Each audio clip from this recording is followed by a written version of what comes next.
one. Welcome back to the Comic Book Bullies. We're Nerds and New Bully. I'm your host, Leroy, a.k.a. the podcast with no pants, with my co-host. This is Eli, a.k.a. E-Love. Is that what I said? I think you did. All right. We had a false test run. That was a test run, but now we're actually starting now. So, yeah, we're up and running. We're back with another episode, and nothing too crazy happened this week. For the most part, everybody's been cool and chill, except for the videos that have been popping up lately because, of course, you know, the Popeyes chicken sandwich is back, you know, and for some reason, Popeyes has turned into the new World Star. You know, weird shit is happening. People are getting stomped out. People are getting body slammed. All over a chicken sandwich. It was crazy. Yeah. Not only that, somebody got fired the other day because they were selling chicken sandwiches on the side. And Popeyes found out about like scalping the chicken sandwiches. So that's the weirdest shit going on right now. Now, I don't know what it is. And now I do want to say this, Eli. Not every one of those videos you've seen have come from Popeyes. Everybody think there's a video come from Popeyes because one video where some guy yelled at somebody, jumped the counter, and the Popeyes crew stomped him out. Oh, I'm sorry, but it wasn't Popeyes. Oh yeah. I looked at the menu and it was McDonald's. So you can't blame Popeye for everything. Let's calm down. Some people are getting the shit beat out of McDonald's also. So if he was going for a McRib, he deserved to get the shit beat out of him anyway. Oh, yeah, those McRibs will do it. That'll do it. Right. That's punishment in itself. So, Eli, I decided to succumb to peer pressure. Oh, shit. You started smoking crack? Besides that. Because I wanted to wait for the crowd. Or is crack too old school? You on like some kind of pill that does you got to do opioids now. Did I say right? Opioids? Yeah. What are the kids into? It's That's all what legal. They're into now. You know, pills. You know, shit. Yeah, they're starting their Adderall and shit. Right, Ritalin and all that shit like that. So, so that's the thing. So I decided to actually go get a chicken sandwich from Popeyes after the crowd died down. When I walked in there, I did notice there was an armed policeman there.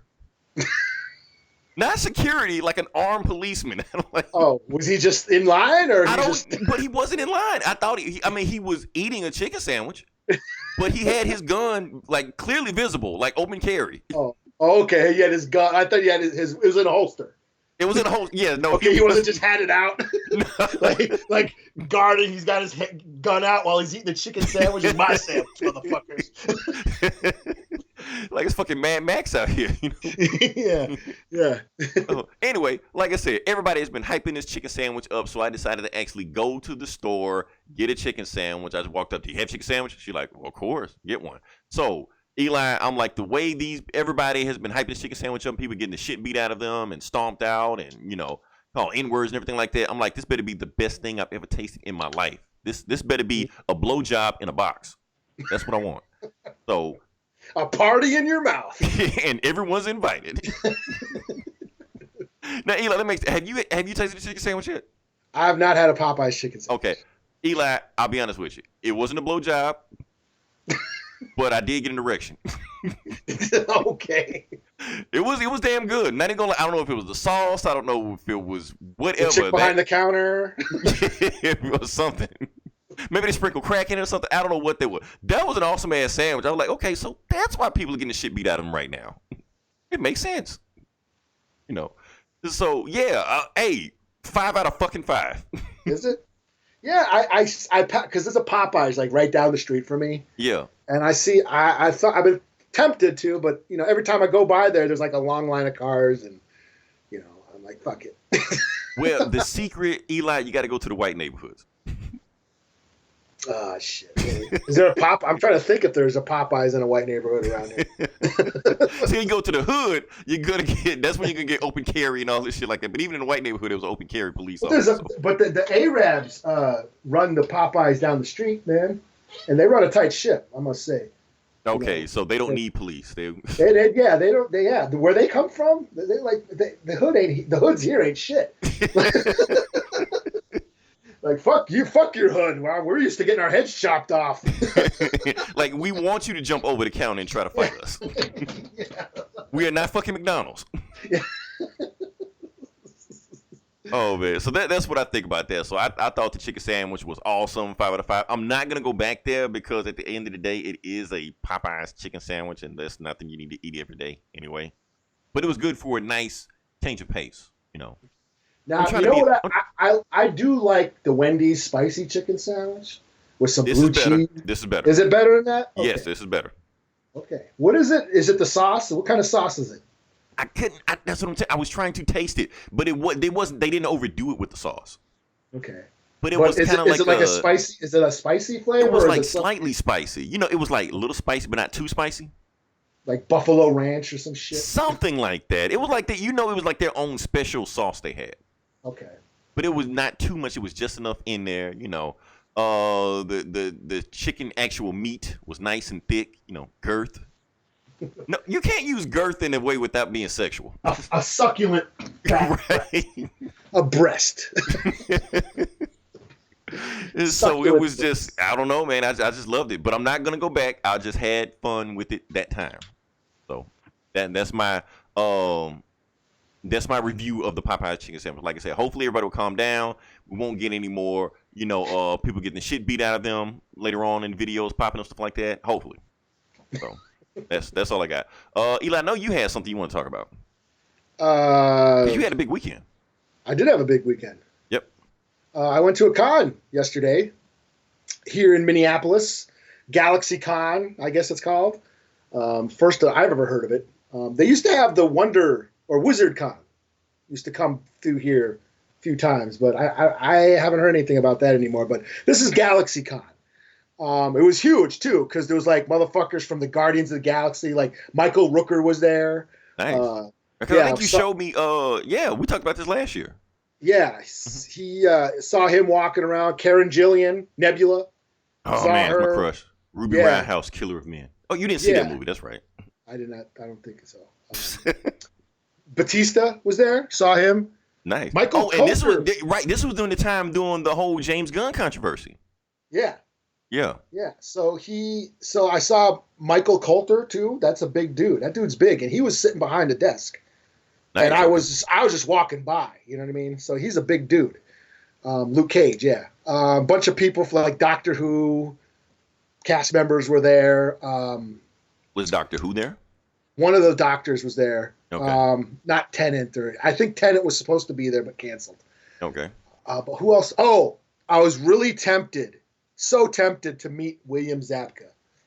Oh, really? Billy Zabka, the 80s bad guy of every single movie ever? Because of Cobra Kai. Yeah. Him and Martin Back to Cove. school. Yeah, Martin Cove, Kreese, they were there. And the kid who played Miguel on Cobra Kai, they were all there. I was really tempted to meet Zabka, but I'm just saving my money. Because it's expensive to meet those celebrities, man. They charge like $50 and shit just for an autograph and a picture and shit. Like, I mean, they can't get any more movies because Marvel snatched up all the roles. So yeah, without cons, basically pay the bills. yeah. So I was only there for a couple hours. So I spent most of it waiting in line to meet some creators. I met a bunch of creators. I met Greg Capullo and Scott Snyder. Okay. Briefly, because it was a long ass line. I had to wait in line. I ran into Eric Baumgart from Shout Out to Get Down. Yeah, I saw him in I think one of your pictures. Yeah, he was there. I ran into him. He was getting a sketch from I forget who. He was getting a Bloodshot sketch or something. Yeah, I think he like ignored everybody there except the Valiant people. Yeah. Capullo, So- fuck Greg Capullo. Fuck Yeah, Scott Snyder. I ran into him and he was getting a sketch and he said he had to wait like an hour to meet fucking Capullo and Snyder. Oh shit. So you better go get in line. I'm like, okay. And he had been there all day and I had just gotten there like a half hour before. So I was like, okay, well, I'll go check out. I went over to the Snyder Capullo booth and there was nobody there. So I was like, okay. You just walked in. I'm like, okay, this is cool. There's nobody here. And they're going to be here at 5. And it's like, a little bit after 4. So I got time to walk around. So I went and walked around and shit, did my thing. And then I showed back up, a little bit after 4:30. And there was still nobody at the booth. So I'm thinking, okay, cool. I got time. There's no line here. So I'll be able to get in right. I'm first in line. So I'm waiting around for about like 10, 15 minutes later. And I'm thinking, okay, no one's here. But then I look, okay, the line for Capullo and Snyder starts here. And then I look behind the curtain, and there was a bunch of people already lined. So I was waiting there for a half hour for nothing. Oh wow. So then I had to go get in line, but it wasn't that bad. I was maybe 20 people back, Okay. by the time I got there. But I still had to wait in line for about another half hour, and it was really brief. They just signed my books. They complimented me on my sweater, both of them. They liked I had a Rancor sweater on. Okay. But They yeah, know their Star Wars. Okay.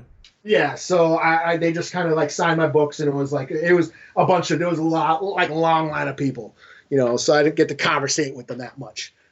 So yeah, I got some books signed. I got some metal books. I got that Spawn 300. I got my detectives. Oh, did you ask them about what's the intent to hear metal when they made metal? I did not. Fuck, man. Because I know Capullo's a big metal guy. Okay. So there's no reason to ask that question if you already knew the answer. I mean, I know he drew covers for metal bands and shit. Their album covers. Mm-hmm. So, but like I said, it was just a long line of people. They were just getting in. You get your signature and move on. Next. So, I didn't get to really talk with them that much. I met Mark Silvestri. Talked to him for a little bit. He signed my Ripclaw #1. Oh, old school. Because Ripclaw's native, right? He's native. He's Okay, like the that's what I Indian thought. Wolverine Yeah. on Cyberforce. And I even told him, dude, I'm native. Thank you for creating this character that doesn't suck. One of the few native characters that I liked.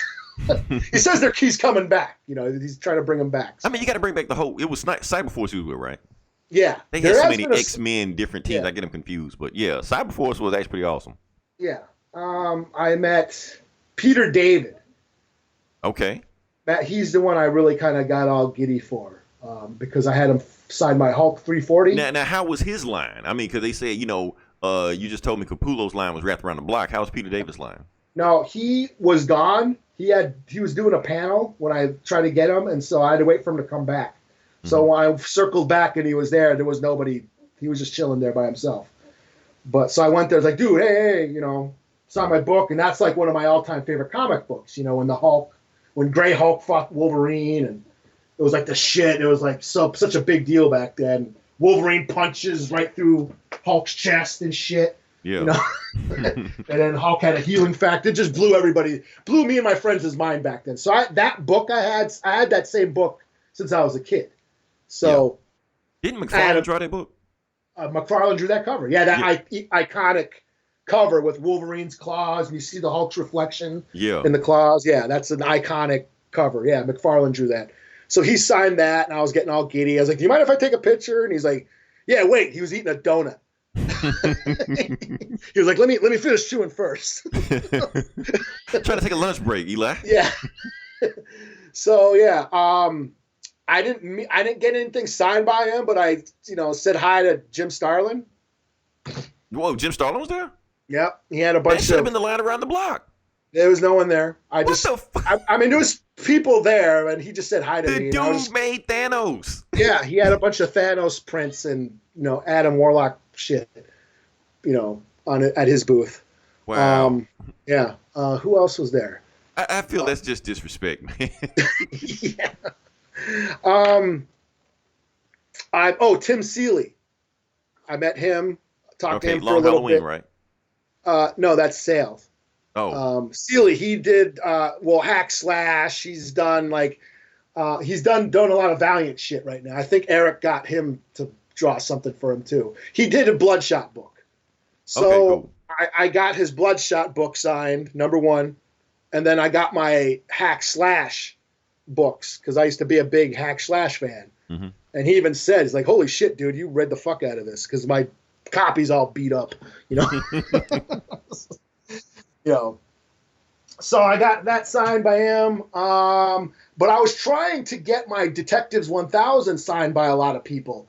Because I heard Doug Mankey was there, but I couldn't find him. I didn't see his thing. Okay. And then, of course, Neil Adams, your boy Neil Adams was there. Did you tell him I said kiss my ass? Well, he charges $50 for a signature. Wow. I'm like, nah, that's all right. You didn't make Thanos. You know, yeah, because but that's basically what I did. I just got some books signed and stuff. That was about it, and just looked around. I was only there for like a couple hours, and then I took off. So I didn't buy any big purchases. I mean, there was a bunch of shit I would like to have gotten, but I was really pissed though that Benjamin Percy was there. Okay, I'm familiar with him. He's did the Teen Titans. Oh, he's done a lot of shit, Batman, Robin, but he's been drawing the Teen Titans lately. Wait, Benjamin Percy. Oh shit, he drew it. Yeah. Okay. Or is he right? I can't remember. But when I was going through my books, right? Because I'm like, okay, Capullo and Snyder, they're gonna be there. That's what I thought. Yeah, he wrote X-Force. Yeah, and then I was going through my books, like what can I get from Snyder and Capullo to sign? And then I saw my Teen Titans with the metal tie-in, which is the first appearance of Batman Who Laughs. Oh, really? Okay. So that Teen Titans book, I can't remember which number it is. It's the first appearance of Batman Who Laughs. I guess that book's worth a lot, and it's bagged and boarded. I got my bagged and boarded. So when I was going through it, I was like, damn, should I have Snyder and Capullo sign this, even though they didn't write it or draw it, but it's their character? I was like thinking about it, like, I'm like, nah, so I put it back, and then I go there and Benjamin Percy was there, and Benjamin Percy worked on that book. So I could have got that book signed by him. Oh, damn. Okay. So I was a little pissed about that. Like, damn it, I could have got that book signed. But whatever. But yeah, I mean, it was cool, walking around the con, seeing all the cool shit, meeting some creators, seeing celebrity. John Cusack was there too. I saw him. Okay. Kevin Conroy, he was there. Yeah, a lot of celebrities were there. I just didn't get to meet any of them because they charged way too much. I was like, fuck, I've seen you in the movies. I don't need to, I don't need to be, like, right next to you. Right. So, but yeah, it was cool. Yeah. I dropped the ball. Gomer, I was supposed to fill. I could have got a press pass through Outright Geekery. Yeah, because they said they always saying, yeah, anytime you go to a con, call him. Yeah. And I just dropped the ball. I forgot to fill out the app and stuff, and I was like, fuck. So, I didn't get, so I could have got a press pass, and then I could have, like, because they were doing, like, these specials. Yeah. Like, like $99, you get a VIP pass to meet Snyder, Capullo, Charles Soules were there. And, you get, like, these VIP passes to meet certain creators and shit. I thought, damn, if I could have got that press pass, I could have did that shit. Could have had, like, an interview on the pod and all that shit. But I dropped the ball, so whatever. Oh. But, yeah, other than that, I had a good time. It was cool. Cool. Okay. I mean, because like I said, I'm glad you talked about con, because we talk about all kind of crazy shit on this podcast, but comic books are our life's blood. So, yeah, we have to, that has to be first and foremost we talk about on here. Yeah. Let me see, let's talk about some other shit. Mm-hmm. All right, so we're just going to hop right into it. Now, let's go into the box office numbers. Break them down, see what we have. Eli, give it to me. What is the number one movie of the week? I'm not sure. All I know is Dr. Sleep is not the number one. It is not the number one. Yeah. Okay. So the number one is Midway. Oh, that came out. Oh, that's right. It's Veterans Day, right? No. It's not Veterans Day. It's Marines Day. Marines Day. Or is it Veterans Day? I think it's Veterans Day. I don't know. It's Memorial Day is in May, and Veterans Day is in tomorrow. Okay. Right? I think. Hold on. I kind of wanted to see that, too. Hey, Siri, when is Veterans Day? Veterans Day is today. Oh, fuck me. Okay. Had to go to the fact checker. All right. Veterans Day is today, you dumbass. Right. All right. So, yeah. She sounded kind of condescending, too. It really did. I don't know if... That's how it starts, Eli. You didn't like Terminator Dark Fate, but that's the shit that's about to happen. Skynet is about to be activated. All right, so we got Midway, we got Dr. Sleep is number 2. That's is that the sequel to The Shining, or what is that? The sequel to The Shining, yeah. Okay. Number 3, Playing with Fire. I don't know what that is. I don't either. Okay. Number 4, Last Christmas. I think that's I don't know. I know it's a romantic movie or something, but is it a It's remake of a Christmas. romantic movie? I don't know. It's a Christmas movie, right? I guess. Kirk Cameron in it. Probably cameo or something. Number 5. Ooh, Terminator: Dark Fate. Didn't it come out last week? See, Wow, it's getting the shit beat out of them already. Like nobody really cares about the movie. Number 6, The Joker. Number 7, Maleficent. Maleficent. Maleficent. Said it. Okay. Mistress of Evil. Number 7. Number 8, Harriet. Damn, that came out last week. That always dropped down. And number 9, Zombieland. Double Tap. that's Number- still in. Yep. Number 10, Addams Family. Now let's go back to Joker. See where Joker is right now. Right now is at 958 million. Still, I don't think it's gonna make a billion. I think it's slowing down too much. It's Remember been how out we about talked? a month, right? It's been out a while. How long has it been out? Because normally, a theatrical release is normally about 6 weeks. This is the 6th week for the Joker. Yeah, it's been out a while. It's been out a while, so it's about that time to, because there's no way they can squeeze out enough money in it to make a billion. Plus, hell, it made all the money in the world anyway. Remember we talked about last week about how it was the most profitable comic movie of all time. Nobody cared. Then the news came out. Now everybody's talking about it. I'm like, that's why I like being ahead of everybody. Eli, at the same time, I don't, because now it's a big news source and we've already talked about it. So I'm like, okay. No one paid attention to us. Nobody paid attention to us. We already broke this news. Yeah, The fuck are these guys, we But got our ear to the ground, Right. listening to the wind. right. But here's the thing, Eli. I've been actually looking for information on it to find proof. I can't really find any proof on it. It's just like people just saw the headlines and took it for face value because nobody's actually giving the numbers of Endgame. Like even the articles that's reporting stuff, not giving the numbers of Endgame, giving numbers of Deadpool and The Mask, but Oh, nothing about Endgame. So are they just saying this shit just to say this shit? clickbait, man. I mean, that's the thing now. You don't have to prove anything. You can just They just want Joker in the headline. Joker, right. They just want Joker in the headline. So you can Yeah. just there's no fact checking. I forgot it's the internet now.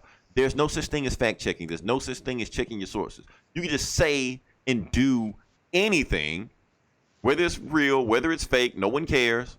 I mean, what are they gonna do? Hashtag Joker. I mean, what you gonna do? Get fired from an article you wrote for free? Yeah, no one gives a shit. No one gives a shit. So people are saying that, but I can't really find any proof that that's true. I'm not saying it's not true, but I can't find any proof to say it's true. Like somebody give me the numbers of Endgame. If I can actually see the numbers, profitability of Endgame, then I'm saying, okay, Joker won. But nobody's giving You're the talking about numbers. Endgame. That's Disney. That's like getting Trump's taxes. Right. Should we impeach Disney? Oh, shoot. Oh, we know Disney's more powerful than Trump. Whatever. So that's my whole thing about that. So yeah, that was that. What else we have going on? Yeah, Eli, you saw some movies. Or I a movie. saw a movie. Yeah. I didn't see. I wanted to see Doctor Sleep, but I didn't get a chance to. But I did see tonight. Me and my brother, Fat T from the Geek Savs. Shout out we to went Fat and T, saw- shout out to Geek's ass. Yeah, we saw the 45th anniversary of Godfather Part 2 on the big screen. One of our all-time favorite movies. So, Francis Ford Coppola. Everybody loves him right now. Comic fans love him right now. He And called out us of- deplorables or despicables. Yeah. I can't remember what he called us. Yeah, out of spite, I'm like, I'm gonna go see this in the theater. Where it's meant to be. But yeah, I mean, it was digitally restored, so it was a really nice print, and it's Godfather Part 2. It's mafia epic. It's basically the continuation, and it's the origin of a villain. I guess Michael Corleone becomes a villain. He's a straight up evil in this movie, and he continues to become an evil motherfucker. Yeah. You know what I mean? So this is just again, it's a character study, about a guy's descent into the dark side, and that's basically what the Joker was. Everyone, these kids who never used to comic book movies, never seen movies like these before, about just a guy's, a character study about a guy's descent into madness. That's what these, Scorsese and Coppola and filmmakers like them made back in the 70s, were just these exploration of these characters and what drove them to be who they are and do what they do. I always thought And- Michael Corleone was a guy that was, he had his fate planned out for him. He was always trying to escape it, but no matter what he did, it was gonna, eventually find his way back to him. And we were talking about it. Like, there's that scene at the end, the flashback scene, where he, enlisted in the army, and Sonny tries to beat him up and shit. But he'd left his family. He left his family. Like, he didn't want to be a part of the family. Because the family was trying to, Tom Hagen was like, we had plans for you. It's like, oh, here, but yeah, you had plans for me, So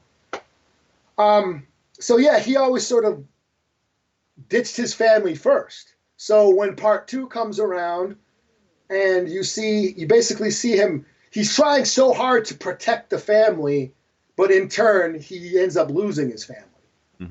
He loses his wife and kids. He shoots his own brother at the end. He's just a vile villain at the end of the movie. Pushed his whole family, lost his family. And of course, what I like about it, I always like, everyone says part 2 is the better movie. I tend to disagree. I like part 1 better because it sort of ends on a high note. You know what I mean?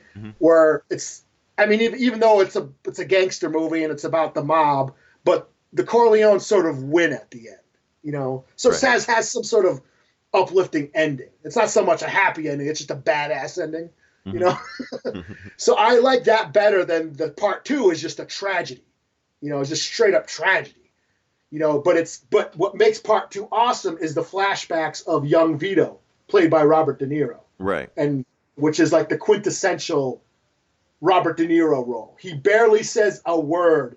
And when he does, it's in Italian. That's like probably his best performance ever. So just the young Vito Corleone scenes makes this movie awesome. And you see his rise to power and Michael's fall from grace. And that's what you see in this movie. These two separate stories, these two separate plot lines. So it is a great film. It was long. There was an intermission. Halfway through the movie, there was an intermission. So everybody got to take a Endgame didn't have an intermission. Endgame didn't have an intermission. What if we all got to get up and take a piss and refill our popcorns? Right. So taking a double back with you or something. Yeah, it was cool just to see, because I never seen it on the big screen, and but I've mentioned this before. I grew up these movies. I've watched Godfather all my life. Godfather 2 might have traumatized me, the beginning, when they shoot his mom at the beginning. Yeah. That shit fucked me up when I was a kid. I saw that as a little kid. When young Vito is a little kid and they shoot his mom, that fucked me up. That scarred me for life. So, like I said, rated R. Yeah, rated R. So yeah, Godfather Part 2. I know it's not a comic book movie, but it's about a villain. It's the origin of a villain. So there you go. I mean, that's how they sold Joker as it. They said, "Oh, it's going to be a gangster movie." That's how they sold it to us at first. Yeah. But none of that happened. But But I can see that. Like I said, there's the Frankie Five Angels, where I was like, Epstein suicide. That's right out. I mentioned that before. I don't know why everybody just can't believe that he strangled himself when the security cameras went off at the exact moment. I mean, why is this so hard to believe? Or they said, "Hey, I can't kill myself. Can you do it for me?" Right. And they're like, "Yeah, okay. Don't worry. We'll take care of your family, Jeffrey Five Angels."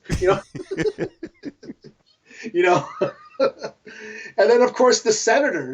I mean, like I was watching it, I was like, this could be like an X-Men movie. Like the Senator Geary, he could be like Stryker, or you know what I mean, or just, and then meeting with the Hellfire Club. You know what I'm saying? He's like, "I despise you people and what you represent." Just. I mean, like I said, comic book movies have done this before, where they just take an existing classic movie and just rip it the fuck off. Yeah. Like unabashedly. Like for instance, remember Barbed Wire? Mm-hmm. It ripped off Casablanca. Oh, wow, I didn't know that was that deep. Yeah, it was. I'm like scenes and dialogue was taken from Casablanca. I saw I took a film class in college, so I had to see Casablanca. and I watched Yeah. Barbed Wire. I'm like, this is fucking Casablanca. Like, Yeah. the movie still sucked, besides Pamela Anderson's tits, but the movie still sucked. And you didn't even get to see those tits. Right. But I was like, this shit fucking Casablanca. But like I said, comic movies do this shit all the time. So yeah, you're right. I could see the X-Men doing a Godfather complete ripoff. Yeah. And it wouldn't and work. nobody would even know. Because those themes carry over into like the X-Men mythos. Here's the thing. Nobody would know until some assholes like us pointed out. Until we pointed out. Right. And then everyone would get mad at us. Right. Okay, boomers. Oh, that's how it always goes. Yeah, you guys coming in here with your olive oil skin and your suits, passing yourselves off as good Americans. I was like, damn. If this was Magneto and the Hellfire Club, and comic book fans would eat this shit up. They really would. Yeah. But because they don't have superpowers, they're just going to ignore it. Yeah, they ain't got capes on, so no one gives a shit. Right. That's why you're just in the movie theater, you and Fat T just by yourselves.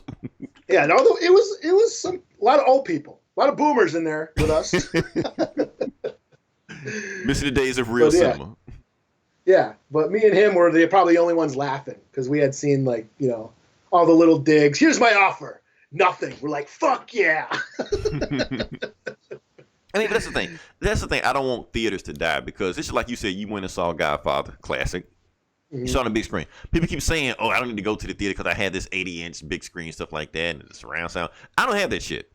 So if I see, it at the theater, if it's a movie I really, really like, I'm going to see it. Like when they kept showing like the Star Wars remakes in the theaters, I saw that shit every single time. Every single one of them I went and saw. I even saw episode 1 in 3D. Remember when they were supposed to convert them all? I saw that. They never came out with 2 and 3 though. Yeah, they didn't. But I waited for that. I was like, okay, I saw 1. Give me 2 and 3 again. Never came. I was like, fuck. But I think that wasn't at around the time when Disney bought them or something. They bought them right after that, so they were going to restore them all in 3D. Right. But then they said, fuck it. But still, that pod race in 3D, I don't give a fuck. I don't care what anybody says about episode 1. The pod race scene is fucking awesome. Yeah, in 3D. Yeah. That shit was dope. Oh, like shit. So yeah. Oh shit. Put a score on it. It's fucking Godfather Part 2. It's 5 out of 5 for me. For me, it's 5 out of 5. That's what I think. I think it's got like 100% on Metacritic or some shit. Oh, that's why Dr. Sleep probably bombed because nobody knows what The Shining is. Right. Yeah. It's a sequel to The Shining, and kids these days don't know The Shining. They should have changed Dr. Fate or some shit and just made the same movie or something. Yeah, and if they did fucking see The Shining, they'd probably think it was boring. Or better yet, they sell the rights to DC and Marvel and just take the same novel, adapt it into a graphic novel, sell it as based on the acclaim graphic novel. Then they'll go see it. Yeah. You got to trick people into watching these movies now. I think that's why Dr. Sleep didn't make any money. Because it's a sequel to a movie nobody gives a shit about. Here's the thing. Mark Millar is smarter than all of us. He already figured this shit out. Yeah, no shit. He doesn't write. Everybody keeps saying he writes comics. He doesn't write comics. He writes screenplays disguised as comics. Mm-hmm. That's all he's doing. So he's writing. He's like writing instead of just selling Hollywood his screenplay. He like let me make it as sell it as a treatment first as a comic. So that way when he sell it to Hollywood, he can say, but it's based on the comic. But it's really not. He just wrote this shit. He just wrote a screenplay as a comic and just sold it. But they can market storyboards. He did most of the pre-production already. That's what he's doing. So when he's selling Kick-Ass and Kingsman based on the graphic novels, but they're not really based on graphic novels. They're just storyboards. Yeah. Wanted and all this shit like that. Like, oh, it's based on the comic. I gotta go see it. It's not really based on the comic. Mm-hmm. He's fooling you. He hoodwinked, bamboozled, let astray, run amok. But fuck it. Get your money, Mark Millar. I don't care. What are we talking about? Oh yeah, let's move past this. Let's jump to the video game section. No, you know what? Before we jump in the video game section, one more thing I want to talk about. Halo. Well, actually, we are going to be in the video game section. Kind of like I'm dipping my foot in and out. So the first thing we're going to talk about is Halo. Right. And Showtime has ordered a show for Halo, so they're actually going to make a live-action Halo TV show. Oh, okay. Personally, Eli, I think that is a terrible idea. Live action, huh? Live action, yeah. Going to be real. I think it's a terrible idea. Because the thing is, I don't think Halo translate to live action. I know some people think it does, but I don't think it does because the main character, Master Chief, has absolutely no personality, like none whatsoever. He's like the blandest, most vanilla character you ever seen in your life. So making him a live action hero, I don't think it's gonna work. He's just some just big dumb killing machines who's gonna rise to killing everybody, but he didn't really have a personality. Now that works in a video game because the blank slate that he is, when you're playing as him, he becomes like he's an avatar for you. So whatever personality he's missing, a characteristic he's missing, you're filling in that role. That's why he doesn't have a race. That's why he doesn't have, an age, anything like that, because basis whatever you think he is. And whatever race you think Master Chief is, you're correct. Oh, really? Yeah, he's just blank. You don't know what he is. But that's the whole point of him. He's a blank slate. So you can become the character. That's why when you're playing as a video game, you hear a lot of people like when you're watching a Batman movie or Captain America. Oh, watch how Captain America beat this guy and beat Thanos and Batman beat this guy. But when you playing a video game, you hear people say they don't say Kratos did this and they say I did this. I fought Zeus and I beat the Joker. Because you put yourself in the shoes of the character. That's my whole thing. So I'm thinking. Halo, yes, of course it works as a game because it made billions of dollars and shit like that. But as a movie, I think some things are going to get lost in translation. I think that's one reason why you haven't had so many, successful video game movies because some things are missing. That's my take. But if it's successful, I'll eat a chicken sandwich. Okay, can we move on to the next part? Sure. Still sticking with the video game thing, and this is the part I want to talk about because Eli, you see the banner, and now we're going to get into the banner. So it's a two-parter that we're going to deal with, and this is the part I like to call the ass and titty section. So, Eli, I want you to break it down for me. Which one we're going to go with first? Are you an ass man or are you a titties man? I tend to be a titty kind of guy. I mean, 90% of dudes are going to pick titties. Yeah, but I like an ass too. I like both. I mean, I like a nice round ass myself, But most guys are going to pick tits. So let's go with the tits first. Okay. Now, it's going to be a roundabout to get there. I basically said tits to get your attention because I'm going to talk about something completely different. Let's talk about Smash Brothers. Okay. Yeah. Don't worry. We're going to get to the tits eventually. Let's start with Smash Brothers first. Okay. So Smash Brothers has released a new character called Terry Bogard. Terry Bogard is from the SNK game called King of Fighters, Fatal Fury, all this shit. He is the protagonist of those games. So, and he's a new character in Smash Brothers, and they decided to make him. And the guy that made Smash Brothers, something Suriaki Tamasuki, I completely fucked his name, but whatever. He did a 45-minute presentation with Terry Bogard of King of Fighters, and he was basically teaching you how to play the fundamental of fighting games. It was very weird. I'm like, do you Smash players not know this stuff? I mean, he was saying just simple stuff like, oh, now you're going to do normals. Now you're going to do special moves, and you rotate the controller down, rotate it forward into a fireball motion. I'm like, what the fuck is he talking to? Like, I guess that must be that fan base that is supposed to be like the premier fighting game, but they don't know how to play fighting games. So he had to teach them how to play fighting games in order to learn how to play this fighting game character. I guess, Smash players don't know anything about, hitbox, hurtbox cancels, normal cancels, special cancels, BNB, TOD, anti-air crossers, recess, target chains. Yes, I talk the lingo. I talk the talk. I know all this stuff. So watching him walk me through this, baby steps on how to play a fighting game, I was like, okay, cool. But at the same time, since Terry Bogard has all his moves that he has in the other fighting game and put in Smash Brothers, it almost brings Smash Brothers almost into the legitimacy of a fighting game, kind of. Because I don't respect it. That's just me. But it's bigger than any fighting game I play. Okay. So that's my whole thing. But he seemed pretty fun. Okay. I know I'm losing y'all. Let me get to the titties. Okay. So they showed the stage where he's going to fight on, and it was a bunch of cameos of other SNK characters they were fighting. They're in the background, like Andy Bogard, Joe Kumazaki, Rock Howard, all those guys back there. But one particular character was missing from the cameos. And it's actually the most popular character from King of Fighters. Terry Bogard may be the protagonist, but he's not the most popular character. The most popular character is Mai Shimurau. Probably completely fucked that name up, but it doesn't matter. She's the one with the titties.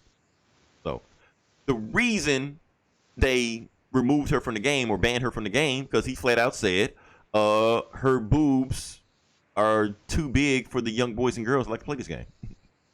King of Fighters are made for good boys and girls. And she's a bad girl. Really? Yeah.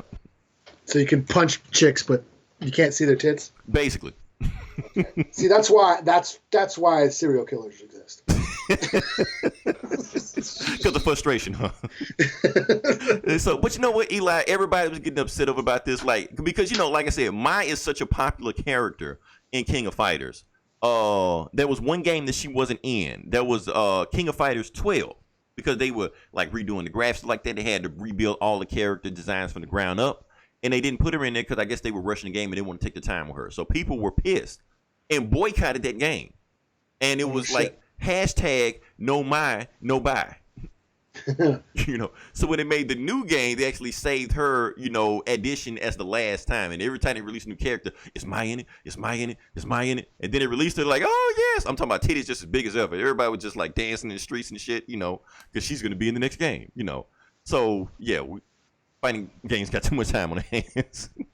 But that's the whole point. She's in the game of King of Fighters, but they said somebody said maybe if they put her in Smash Brothers because the tits are so big, they might have actually altered the rating of the game. Oh, okay, I get it. Or some shit, stuff like that. But you know what, Eli? They just couldn't put her in a sweater? Okay, you could do that. You can give her breast reduction and all stuff like that, or but why? I guess I don't know. It's because we know what the character. Does she have a move that involves tits? The titty smash or something?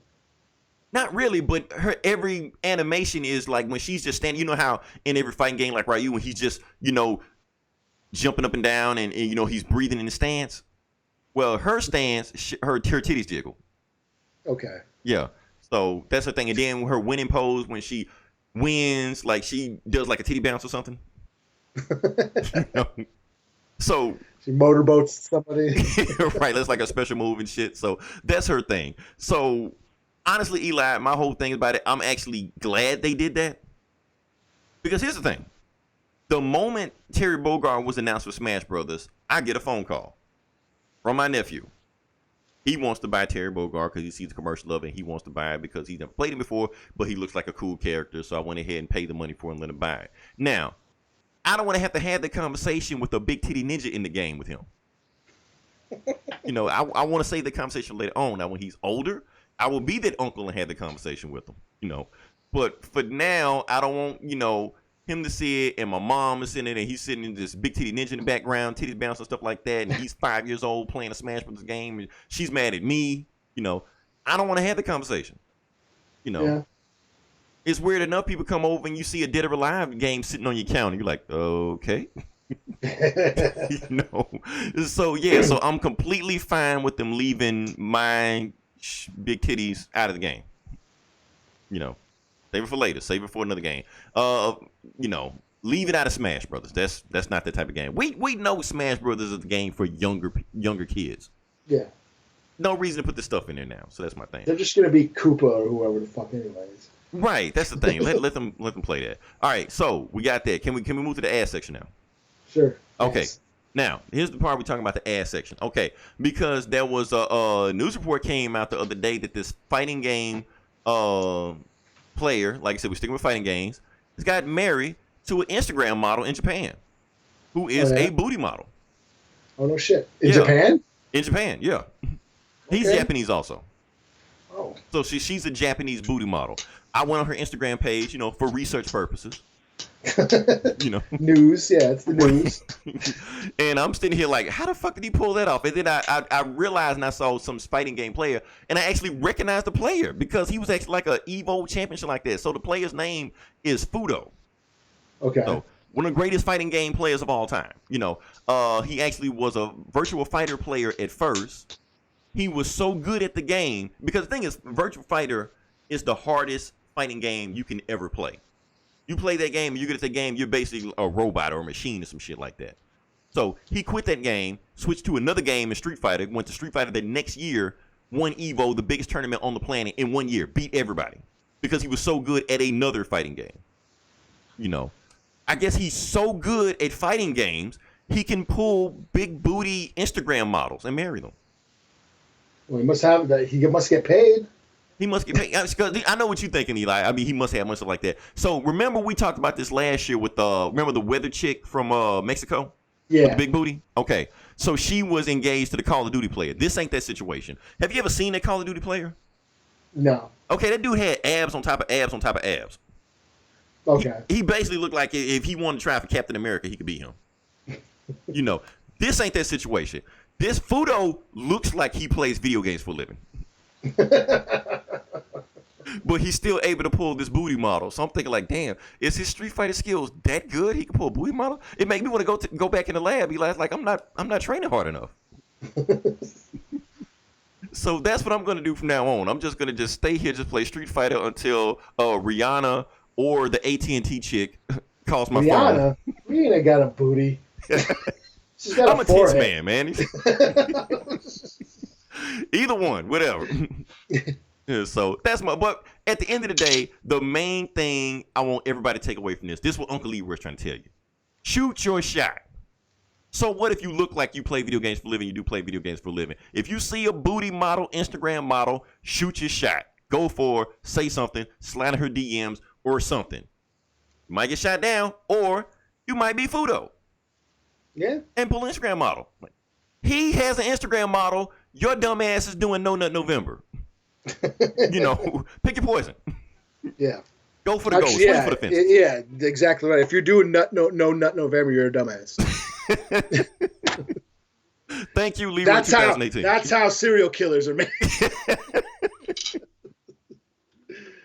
Oh shit. Okay, so that's the part of the ass and titties portion of the podcast. Now we actually get into the actual meat of the podcast. So let's talk about this, the comic books, where we talk about comic books and it's comic book bullies, and we read a shit ton of shit. Well, actually, Eli read a shit ton of shit.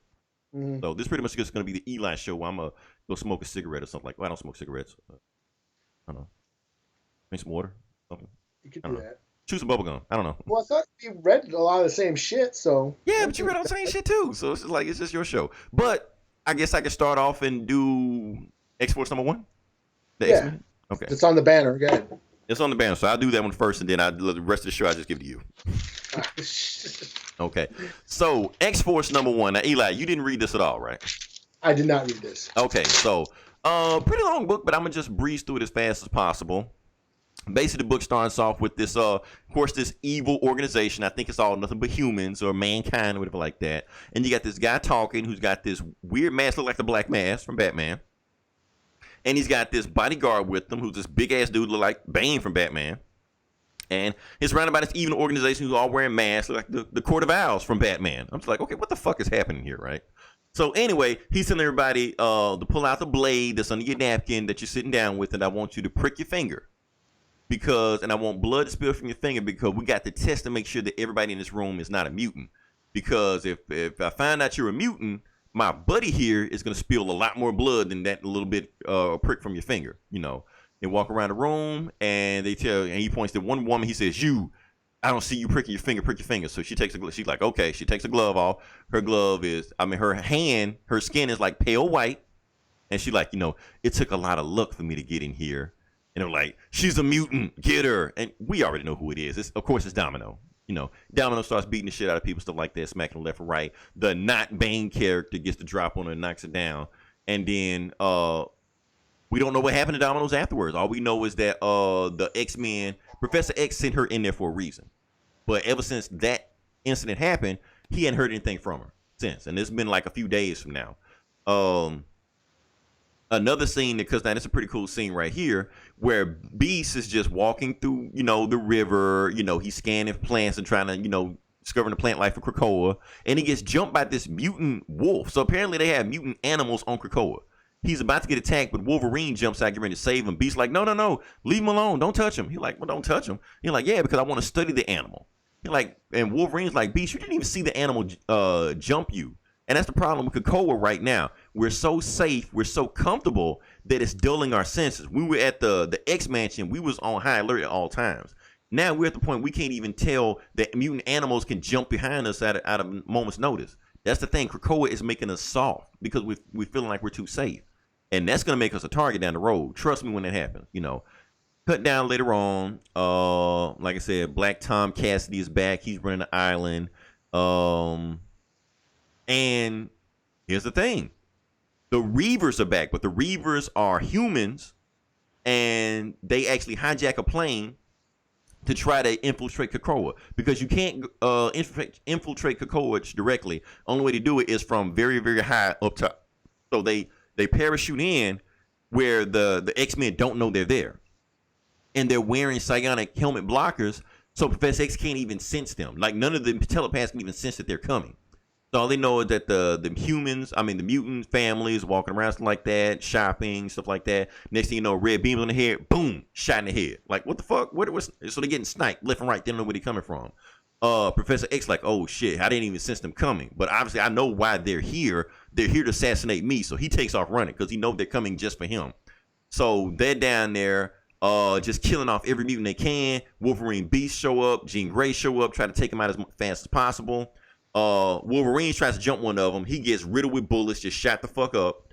While he gets shot up, Beast jumps the same guy that tried to get him and tears him to shreds. Like, Beast just kills the fuck out of this guy. Wolverine's like, damn, I'm impressed. Okay, so what else we got? So they kill every Reaver except one. One Reaver is able to track down Professor X. See Professor X like, hold up, don't do this. We're on the same side. We want the same thing. And before he even finished the sentence, the Reaver shoots him in the head. Professor X dead. Cerebro dead. Like, broken in half and all the shit like that. Wolverine sees Professor X dead on the ground and just goes to town on this Reaver, just chopping the shit out of him. Beast like, no, don't kill him. Don't kill him. We got to leave one alive so we can find out. We can question him, see what the hell's going on. But it's already, Wolverine's just like in a whole nother state right now. Like, state of mind. He like, fuck this guy. He killed Charles. He got to go. You know, like, Beast is like trying to hold his claws back, shit like that, from killing him. And then, like, the people, like the other X-Men, like, I don't sense Professor X. What happened? Please don't tell me what the fuck happened. And the book ends with Cerebro shattered and Professor X assassinated. The end. Wow. Yeah. So, a lot of shit happened there. That was like a shock. And like, whoa, what the fuck? Because the thing is, like, you know, the X-Men can keep coming back and they can keep resurrecting themselves, but they did it through Professor X and through Cerebro. That was like, it's like, you can keep copying them as long as you have the hard drive, but if you shoot the hard drive, you can't come back. So, ain't they got those hard drives on the other planets though, or some shit? Or how'd that go? How'd that work? right, but can anybody access them but Professor X? That's the thing. Oh yeah. Quite the pickle. I don't know. Find out next time on Dragon Ball Z. All right, now it's the Eli show. I'm gonna let you take over. What's the score? Oh shit. Man, 5 out of 5, man. Your boy Benjamin Persley killed this shit. Oh really? He wrote this. Oh no shit. Yeah. Damn. All right. Well, should I do? You want me to do New Mutants, or you want to do Mutants? No. Don't let me take this from you. You got it. Okay. All right. Well, like New Mutants #1, we got the Squad is reborn on Krakoa, right? And everything's lovely. It's like heaven. What's her face?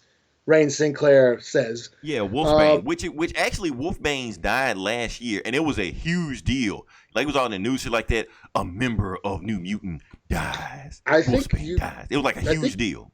Didn't you read? Did you read that book? I don't think I did. I just heard about it.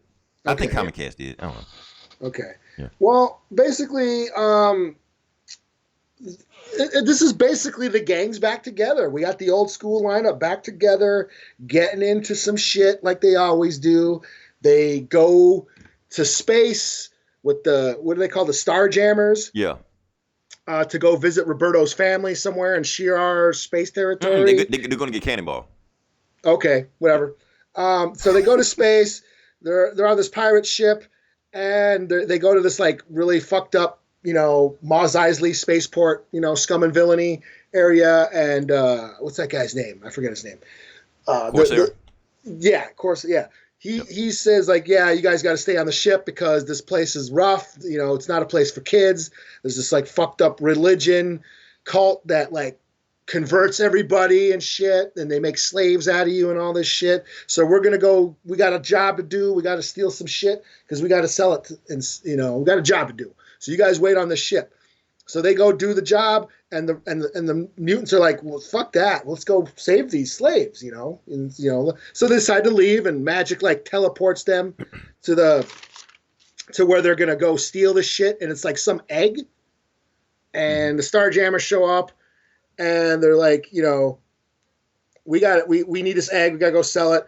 The security shows up, and there's a big old shootout, and the Starjammer's like, hey man, we gotta go, man. So they like just basically ditch the New Mutants there and take off, and the New Mutants are, basically left to fend for themselves. And that's kind of where the book ends. But Roberto has a lawyer. Oh, that's right. Yeah, that's right. See, I gotta this comicsology. I gotta scroll through these pages and shit. It's I'm getting used to. It's yeah. Have legal trouble. Yeah, that's right. He's got a space lawyer. That's right. Right, because he kept saying it all through the book. I got a space lawyer if I get in trouble. So yeah. So there was some other little plot side plots where Cypher and Mondo's have Mondo's taught hook. What does he do? Bonds with Krakoa and is trying to speak through Krakoa. I think that happened because I think at first he was like, Mondo, can you enter Krakoa? He was like, no.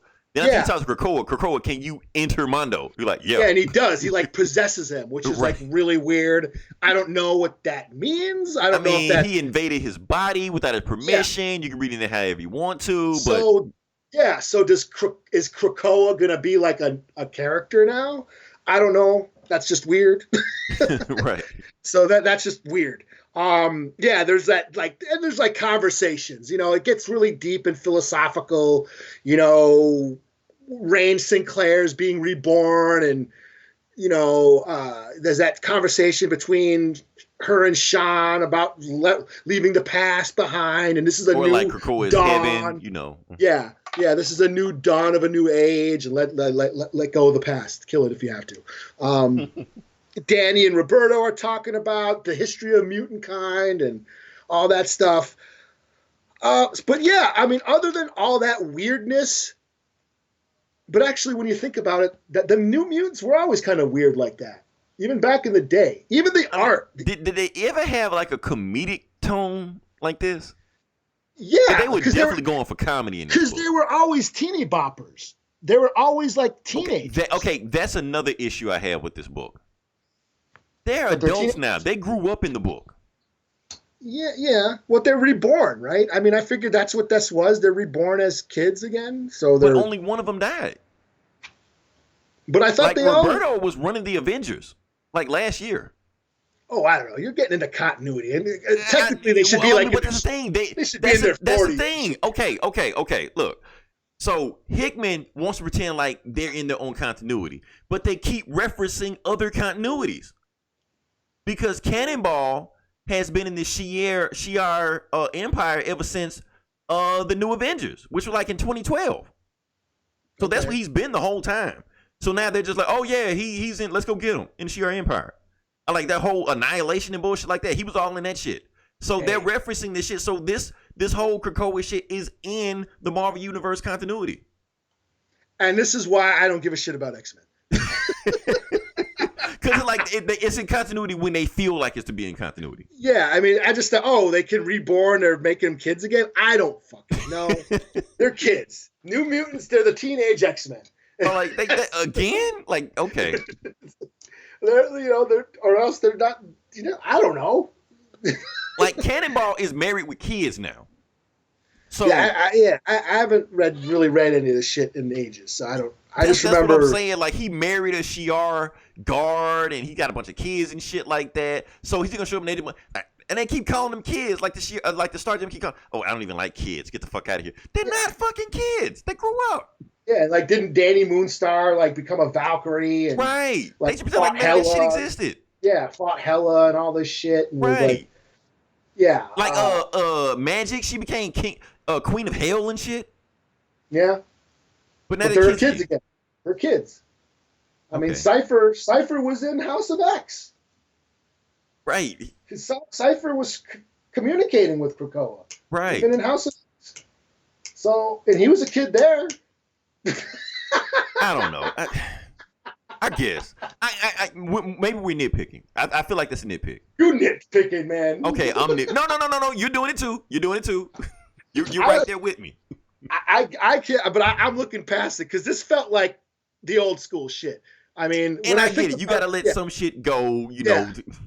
This is just the kids being kids again. I mean, that's what they do. Fuck, we're not going to stay on the ship. Let's go fucking let's go out and have some fun. Because that's what they were always doing. They're always like, oh, Professor X ain't home. Well, let's go party or let's go do some shit. And then they end up fucking running into a sentinel or some shit. You know, they get into some adventure or whatever. While they're always fucking around being a bunch of fucking knuckleheads. Because that's what they were doing. They were troublemakers. They were teenagers, angsty teenagers that didn't want to stay put. That's basically what was going on a lot back in the day, you know. So that's what it kind of reminded me of. So it's kind of like it's a throwback to the back then, you know. Okay. Which I'll let it slide. I enjoy. Yeah. I mean, yeah, they're technically they're not adults. It's like Bart Simpson's. Why is he still fucking a kid? Why is Maggie can't talk? I yeah. But it's not like and this would be like in The Simpsons if Bart did get married, had kids, grew up, mortgage. And then the next issue, okay, he's a kid again. Yeah. But I'm gonna let it slide. I'm gonna slide because it's like you said, they trying to recapture the old '80s New Mutant feel. And you're in that more than I was. I didn't read the book. I didn't get into it till X-Force. Yeah. And even who did the art on this? I don't know who does the art on any of these Marvel books. Yeah, like this fucking Texas. Can I zoom in? I can't even zoom in. Use your finger and spread it out. I'm trying to, man. I can't. Here we go. Ed Brisson and Jonathan Hickman, Rod Reese, I guess. Reese Travis Lanham on letters. But it did have that Sienkiewicz, or how do you say his name? Bill Sequence, yeah. Some of that shit did look like it had that weird art, that his style, that abstract style he has. Yeah. Yeah. Oh yeah, there was that other thing where they put the fucking flower in Mondo's body and shit. Yeah, because the Krakoa flower was killing Chode. I know his name's not Chode, but I always call him Chode. Is that his name, Chode? I don't think his name is Chode, but I'm gonna say Chode. Yeah, I thought it was Chode. I'm pretty sure that's not it. But where did I get where did I get Chode from? I don't know. I don't even think I want to know. I'm pretty sure that's not it. But anyway, like the Krakoa was killing out those plants, and they couldn't figure out what was going on. Yeah. So other than that, and that's just the weirdness. There was always a tad of weird, abstract, weirdness to New Mutants. You know what I mean? And here's the funny joke on there, because they kept asking like, Corsair was telling like, oh, this planet is the worst planet ever. What's the worst thing you hate of all time? I hate judgy fundamentalists. When I hate people with arms. Yeah. Well, we got a judgy fundamentalist before arms down there, Yeah. He was full of shit the whole time anyway. So I like it when they're like, what the hell? Why are you ditching us? We never did anything to you. He's like, hey, you chopped off my arm. You drank all my brandy. And you I don't like kids. Yeah. Then they kicked him off the ship. And then it's funny, he's like, well, I guess it's time for me to rescue the team. And then the next thing you say, we surrender. Yeah. So he got caught anyway. So they were saying the book had a comedic feel to it. I wasn't used to that, especially reading, because I read X-Force first. And X-Force was all, this deep, shocker at the end. Everything was super serious. Then you read New Mutants, and it's just like they're just having fun, being, goofballs and shit. Like, it was two different tones, but I enjoyed it, And that's what I enjoyed. I was worried. This was going to be like Powers and House and shit, where it's just going to get all weird and like, what the fuck is happening? But no, the fact it grounded it. The teenage angst grounded the book to where that's what I enjoyed about it. So I give it a 4 out of 5. I'll read the next issue. I mean, because I had to read it twice, because like I said, the tone of the book was so different from every other X book that's been out there so far, because every other X book is taking itself super seriously. Yeah. So once I read this book and I realized, okay, this book isn't taking itself as serious as the other books are. They're having fun. I'm like, okay, I can deal with this. It's setting itself apart from the other books. It's one of the better X books I've read out of all these other Hickman era books we've read so far. And that's what I remember last week. I was like, I don't know, man. Hickman's writing this shit. I don't know. I thought it was going to be all weird. And I mean, it was, but it was still. It was straightforward. I understood everything that was going on, Yeah. So, yeah, I liked it for what it was. So, yeah. Like I said, I'm going to give it a 4 out of 5. Like I said, I'm not too familiar with the New Mutants. I kind of know them. Mm-hmm. I want Boom Boom. She's not in it. So, I want my Boom Boom. No, she wasn't in it. This is like the old school. This is like the OG lineup. Yeah, I know. And Boom Boom's not an OG member. I know. Sean and fucking, Sunspot and was Cannonball there? I don't know. Was he in it? I don't think he was. He might not be an OG member either. He was not in the first. He eventually got on the team during that old run, but but I don't think the first issue he might have not been there. Well, Magic wasn't OG either. She came on later on. Oh, and plus 2 of those members like Chamber and I think Mondo. I think both of them from Mondo wasn't around for a while. They're not even. I don't think they're even New Mutants. Yeah, and then what's her face? The Roman chick. What's her name? Who does the lava? The fuck's her name? Magma. Yeah. Okay, I guess. I completely guessed that. I don't know. Is that her name? I don't know. Maybe we're gonna go with that, just like Chode. So. She can make the volcano, the lava come out and shit, and she's like the goddess of Roman goddess or some shit. Okay, I don't know. This has been so long. Okay, you. I don't know. I'm entering another realm now. Right. So that's what that feels like. Yeah. Yeah. All right. So you can go next. Okay. Yeah, 4 out of 5. I'm giving that. Okay. So the next book I'm gonna do is Green Lantern Black Star. You sure can do this book. Fuck! I should have let you have this one. Or do you want Legions? No. I'll do this one. Because I don't know shit about Legions. I figure you would know more about that. I'll probably do. I don't know shit about Legion either, but I'll take a crack at both of them. Okay. Okay. But let's do Black Star. I'll take one of them. I'll do this one if you do Legion. I kind of want to do Black Star. All right. I'll do Black Star. Okay. All right. Now, keep in mind, I haven't been keeping up with the Green Lantern thing. All I know is that I saw Grant Morrison in it, and I know Grant Morrison is my type of weird, so I'm just like, fuck it. Yeah, I actually went back and caught up on that shit. What, the Green Lantern? The Grant Morrison Green Lantern run, yeah. Really? I actually caught up, yeah. So you know more about this shit than I do. Do I? I don't know what the fuck. I don't know what the fuck a Black Star is. I don't know.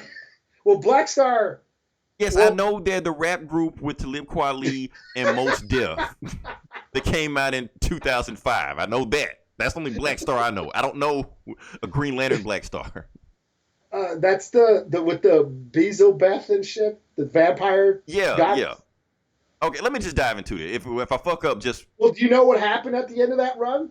I'm gonna just read through it, and you just fill in the blanks or whatever. I'll let you know what. Like I said, I went in bare. Just go. Okay. So this is what happened. All I know is that Green Lantern. Okay, not even Green Lantern. Hal Jordan. Hal Jordan is back to being Parallax. Yeah. So no. Okay. Weird. Fuck it. Let's go with it. He's got some weird vampire chick with the name Beelzebub. I think her name is. Beelzebub. Yeah. Okay. Beelzebub. Whatever. Beetlejuice. Okay. So they're recruiting some like evil guys and shit like that. They're talking shit to them. They're like, "Who the fuck are you? I'm gonna rip your face off, and I'm gonna wear it as my underwear." And all this shit like that. Oh, you're not gonna do a fucking thing. So Beelzebub, Beetlejuice, whatever, rips one of their fucking heads off and drinks the blood. Now it fucked me up. I didn't even know she was a vampire. Yeah. So I started saying, like, "What the fuck, man?" Okay, like she's hardcore as vampires, yo. Yeah. So I didn't know that. I was just like, she's just some crazy chick. Okay, that's hard fucking core. So she talking me into it like, if we recruit you to Black Stars, you can be this and you can help us change the universe. Like, okay, cool, I'm in. After she ripped one dude's head and drank his blood like that. So they fly off. They go to the Overmaster Zero? Okay, they go to the Overmaster Zero. Oh, yeah. Yeah, Overmaster Zero to go to Overmaster Zero. War World or whatever. Yeah, they go to Overmaster Zero, and then they're talking about, okay, the next stop we got to go to Overworld, not Overworld, War World. War World, yeah. Yeah, to basically to intimidate Mongul, because Mongul rules the War World. He's this evil, warlord or whatever like that, and they basically got to either make him join or kill him, one or the other. Parallax, Hal Jordan, basically like, let me go talk to him first. Let me just see what I can get over with Mongul. When they talking to Mongul, he's over there. Mongul is talking on, I guess, a FaceTime call with Beelzebub or whatever fuck her name is, and he's like, "I got your boy Hal Jordan. He's in, my pit with my space rancor or some shit like that, and she's about to eat the fuck out of him, and I'm not gonna join you because y'all are some bullshit. As a matter of fact, I'm gonna send like 100 torpedoes. Was it torpedoes? Warpedos. My fault. I think I was watching another show and I got it confused. Warpedos. I want a torpedo. Okay, so he shoots like 1,000 warpedos at the Black Star Zero, destroys it, and Beelzebub or Beetlejuice, whatever fuck thing, she's just like, "Oh, congratulations, Mongul, you destroyed Overmaster Zero. Guess what? Now we're gonna send Overmaster 1-2-300 at your ass." You're like, the fuck? Yeah. So they just fuck up World War altogether. Hal Jordan just like, okay, I'm tired of playing. He kills the Rancor beast or whatever like that, just like it's nothing. And then Beetle Chick jumps down and drinks the blood of Mongul, like drains him of all his power, you know what the fuck's happened, and basically submits. That's it.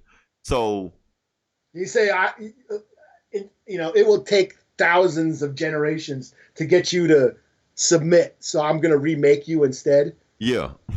Because he kept talking all this shit. I am the destroyer of worlds, and I've beat Superman and all this shit like that. She's like, I don't give a fuck, Yeah. Yeah, you just talking bullshit at this time. So they finally find the leader of the Black Stars, which is Mew. And Mew the controller, yeah. Yeah, Mew the controller. Okay, he's supposed to be their god or some stuff like that, and whatever he says goes. But he actually doesn't speak. He speaks through this Beetlejuice chick or whatever like that. So, and she's basically engaged to Hal Jordan. They're gonna get married, but it said before they get married, he has to prepare a feast for her, and he's preparing a feast right now. So we cut to Hal Jordan, and the feast he's preparing is planet Earth. Mm-hmm. He's like, damn, the end. Yep. So, like I said, I had no idea what the fuck was going on in this book. I mean, like beforehand.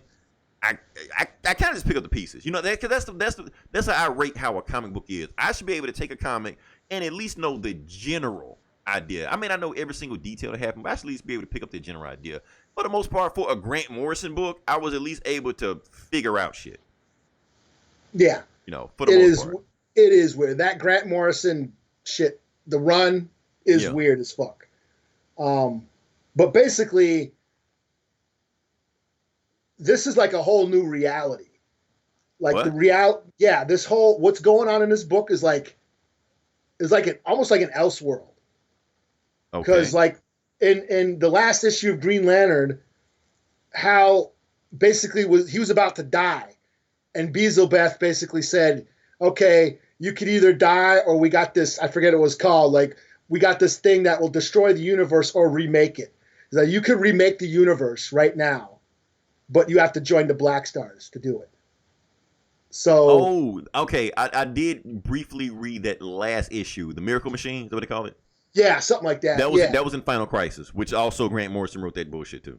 Yeah, and so that's what that is. So in this book, like the Green Lanterns never existed in this new reality. Like, and remember he was saying something in the beginning, something about I dream about I sense the Green Lanterns. Oh, those are just your dreams, man. The Green Lanterns never. I realized something weird had happened. I thought like the Green Lanterns got killed or some shit. Yeah, and you see like not John Jones. What's his name? John Stewart. John Stewart. Like a couple of those Green Lanterns, they're now Black Stars. They're all Black Stars now. Okay. So the Green Lanterns never existed, and like the Guardians, they trap those demons or something. They use the last of their energy to trap those demons on Oa.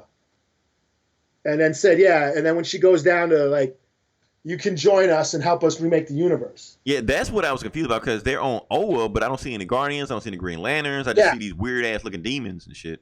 Yeah, the Guardians. She said something about like the Guardians use their last power to trap these demons on the planet, and she's just basically, hey, we're basically remaking the universe, and we need y'all to help us, but you have to bow to the Black Stars and Mu the controller and all that shit. So, and Beelzebub is basically the queen of the vampires. I mean, she like back in that run, Hal was like went undercover and joined the Black Stars, you know, and the Black Stars are basically this cult, this like death cult, but they believe in peace and all that shit, peace and harmony, and they're trying to like, you know, kill the universe to achieve peace. And basically, if we just kill everybody, there'll be no assholes. Right? Okay. So that's basically what they're doing. They're like this cult that's trying to like, you know, make the universe in their image. And Hal had to go undercover and like join them. And like in one of them, he had to die. He went to the planet of vampires. That was an awesome issue. I can't remember if it was 5 or 6 of that run. Okay. He goes to the planet of vampires and has to like go through these trials to gain that gauntlet and shit, you know. Mm-hmm.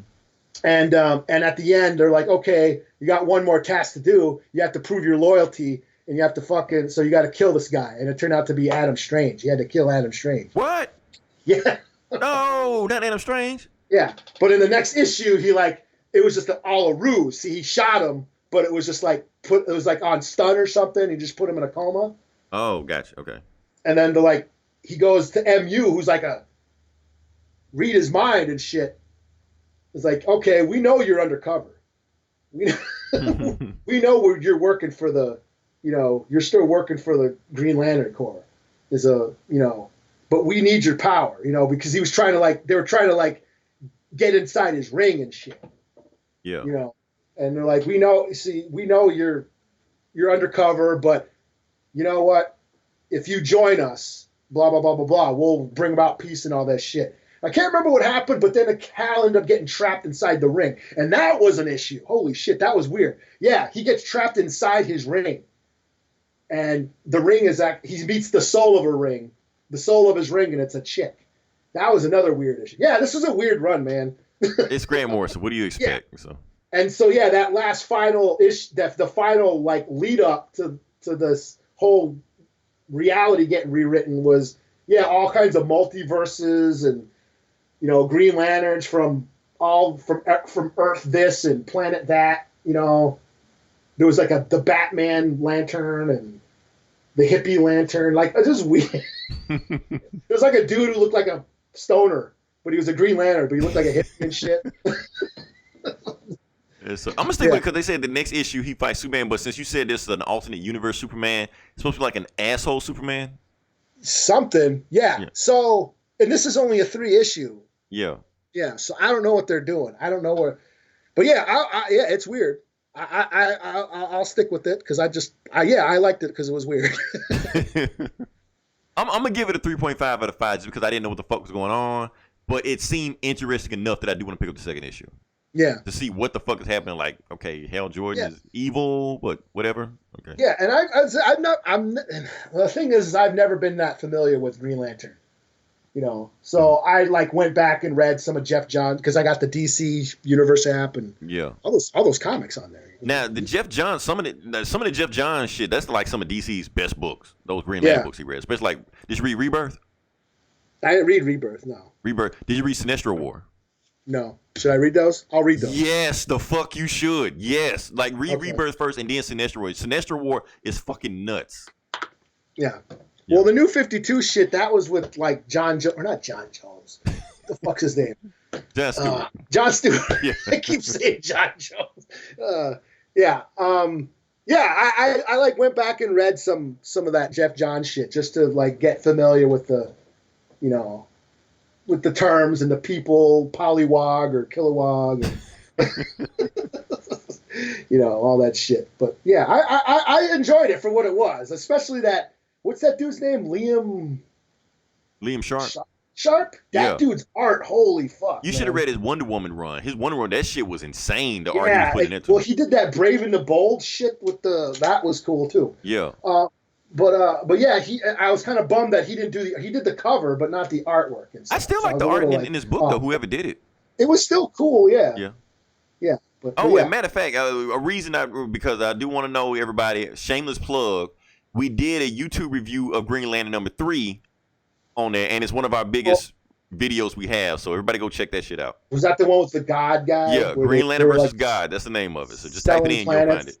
They were selling planets and shit. Yeah. Yeah, that's some weird shit. Yeah. All right. Yeah. But let's go to the next. Now it should. Wait, who reviewed? I reviewed. Yeah, your turn.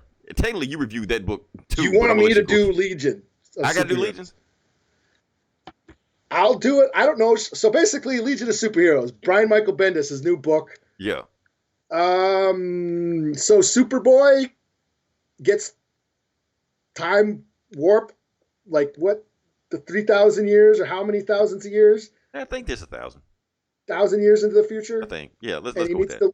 he meets the Legion of Superheroes, and they're all like, "Hey, it's Superboy," and blah blah blah blah blah, and they're showing him around this the planet or whatever, the new metropolis or whatever, and it's underneath the glass, it's underneath the dome or whatever, and all that shit. And what happened at the end? Some shit happened at the end, right? They talked to the female president.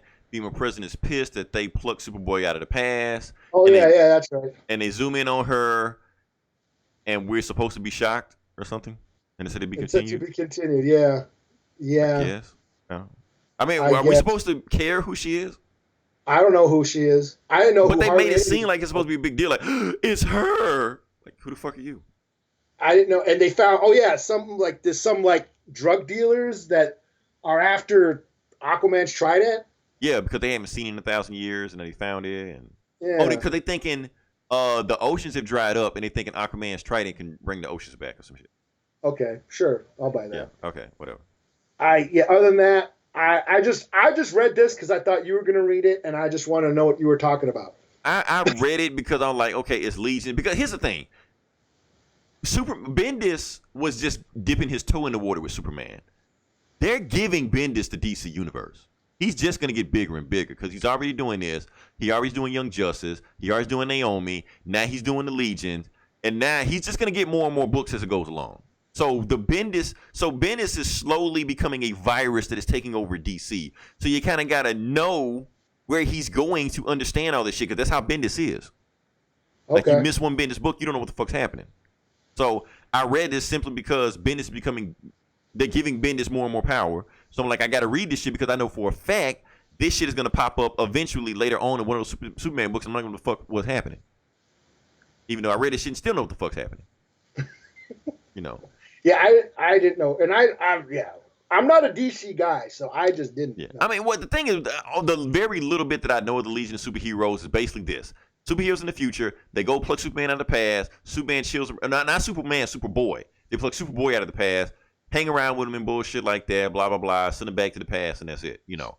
But since Superman was never Superboy, they get the actual Superboy to pal around with him. So it's the same story, it's just instead of Clark Kent, it's Jonathan Kent.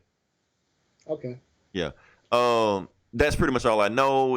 There's like a 50 billion of these guys flying around, which is why I never really liked them because even Jonathan Kent said, like, yeah, the Teen Titans like 6 of them, Justice League like 6 of them. It's like 100 of you guys. It's too many of these fuckers. The Legion, man. They're a Legion. I know, man. It's a pocketbook boy and a fall off boy and arm eating boy and sandwich boy. There's too many of these fuckers. Yeah. You know, just keep it simple. You know, whatever.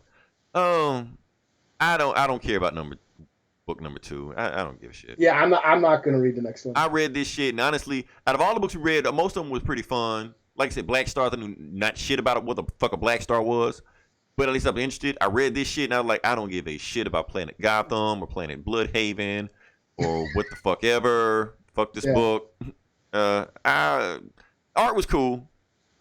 I'll give it a 3 out of 5, but it's suffering. It's Bendis. That's the problem. It's Bendis. I'm bringing that word back. Here's the thing. Because nothing fucking happens in this book. And that's the problem with a lot of these Bendis books I've been reading. Nothing fucking happens. It's just introducing Superboy to this new planet or this new time. Right. And setting some shit up. I mean, I won't fault it for not, because I'm an ignorant dumbass and don't know what was going on, I'm not going to fault it for that. I just didn't know. I'm not familiar with the world. But, yeah, I know. You got to set up the world because it's in it. Yeah, but coming in blind like that I did being a noob, I still didn't know what was going on. And I think, okay, if this is a number one and you're trying to get new readers, you kind of failed on that because I don't give a shit. Right. You know, I was the same way. I was like, I don't care. About I'll give it a 3 out of 5 just for that. You know, Yeah. I don't know this shit, so it sucks. So I won't be that guy. You know, Godfather's boring. I'm not going to be that pretentious asshole. Right. Just because I don't understand it, don't mean it ain't no good. I mean, maybe somebody likes this. I don't know. Maybe I've never gave a shit about the Legion of Superheroes like ever. You know. Yeah, neither have I. So that's why even reading this book, I'm just like, I don't give a shit about them. Maybe Like, I don't even like the X-Men. I think I'm going to care about this shit? Like superheroes, kids in the future? No. Right. Like, why the fuck are they all kids anyway? Yeah.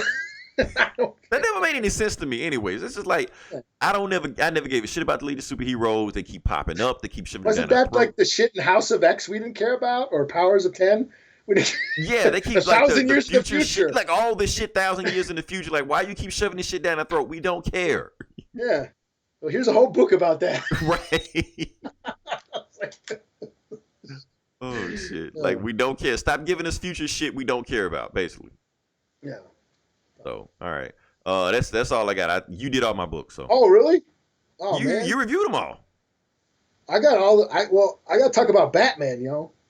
That's why I didn't read it, because I know you were gonna get it. Oh, this is so dope. I figured it was. This was so dope. So basically, it's finally we see Batman and Bane fight, and Batman's like, "Okay, this is mano y mano, man. No fucking help.